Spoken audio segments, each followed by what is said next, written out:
So first of all, I want to talk about a heart or a triangle face shape. Now, this is a face shape which is characterised generally by sort of wider temples and quite a narrow jaw.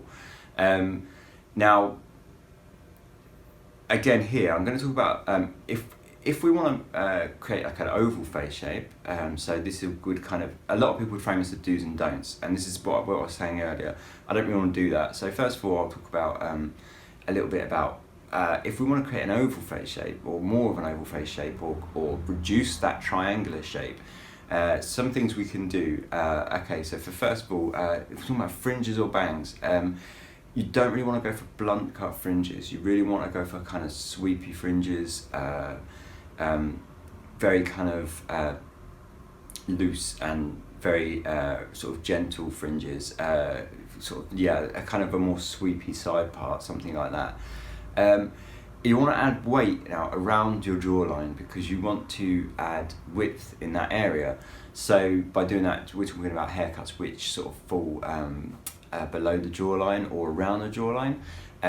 Generally that would maybe feather around, so we're talking about layers. So we could have like a kind of long layered bob, or anything basically below the jawline to your shoulders is going to work. You can sort of go for like beveling outwards. Now that's going to add weight around that area. Yeah, but it's more or less anything which will add volume around this kind of area of the face. So yeah, we're thinking like forward graduations and layering. They're both going to work very well. And say anything kind of quite long is going to work quite well. Things which aren't going to work quite so well, or let's say, I don't want to say they're not going to work and you shouldn't do it, but things that are going to very much accentuate that triangular face shape, and that can really work for some people, but it's a very bold style. We're talking blunt fringes, because all that's going to do is create more of a line across this area, across your temples. It's going to widen your temple area. It's going to create a very geometric shape between your visible face. So that's a very strong look. Probably most people are not going to feel that comfortable with doing that. It's a very good look, and it can look fantastic. You see it, for example, in catwalks and things like that. A lot of like avant-garde styles are going to kind of try and accentuate that geometric shape.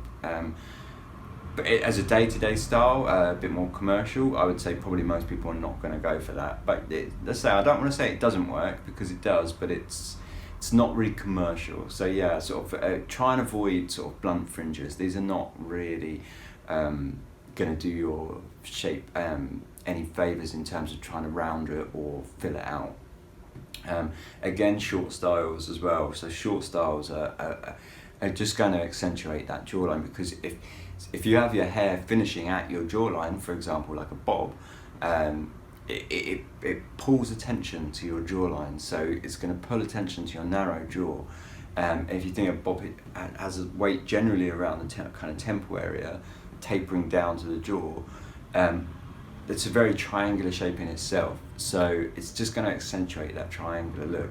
So probably kind of shorter styles, anything sort of jaw upwards, and blunt fringes. They work and they can be fantastic, but they're a very strong look, and probably if you're going for a more oval shape, that's not really what you want to be looking at. So if you're going for a more oval shape, think more about side sweeping fringes and longer styles. Perhaps a bit of layering around kind of this area to kind of widen up this whole kind of section of your face.